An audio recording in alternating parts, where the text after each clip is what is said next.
but sometimes it gets hard to tell the truth due to significant life experiences. You know what I'm saying? I experienced a lot over the last specific 2 years. You know what I'm saying? From grieving from betrayal from a family member. You know what I'm saying? Disrespect from a family member, and then also from a person who was a friend who I thought was more than a friend.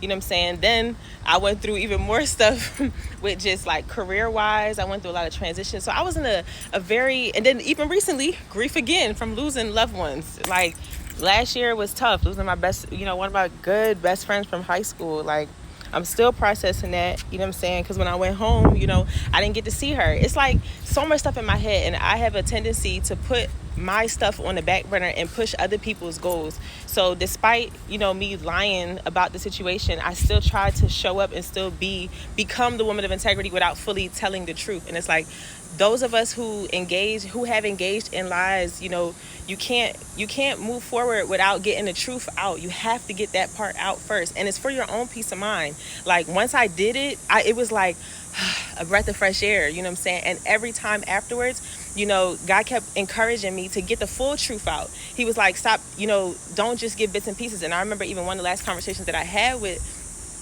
this person, he was like, you could have told me all this like from the first time. Like you had 3 times to get this out. And I'm just like, you're right. I get it. It's hard for you to believe anything I say now because it just continues to lie. Like, and I kept looking at myself like, Sade, like, yo, who have you become? Like, this is not you. But it was like, so much has, so many different spirits. We are flesh and blood.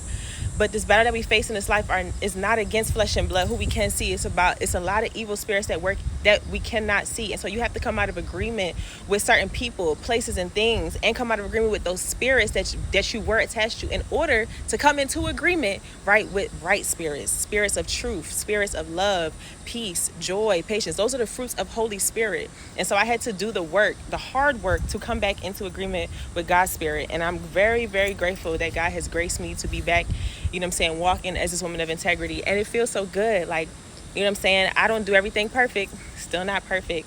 But at the end of the day, I don't desire to be perfect, right? I desire to be authentic. So this is my authentic self, and I just want to encourage somebody else to be authentic. Those who God has blessed me with to mentor me, they talk about it all the time. Especially one of my good leaders who I look up to. He's a Pastor Michael Todd. He talks about it all the time. He was a liar, a cheater, a manipulator, and he says that. He said, but it was nothing but God who increased him in the desire and the power to do what pleases God, and then other people got the benefits too. So I'm not worried about pleasing people. I'm worried about pleasing God.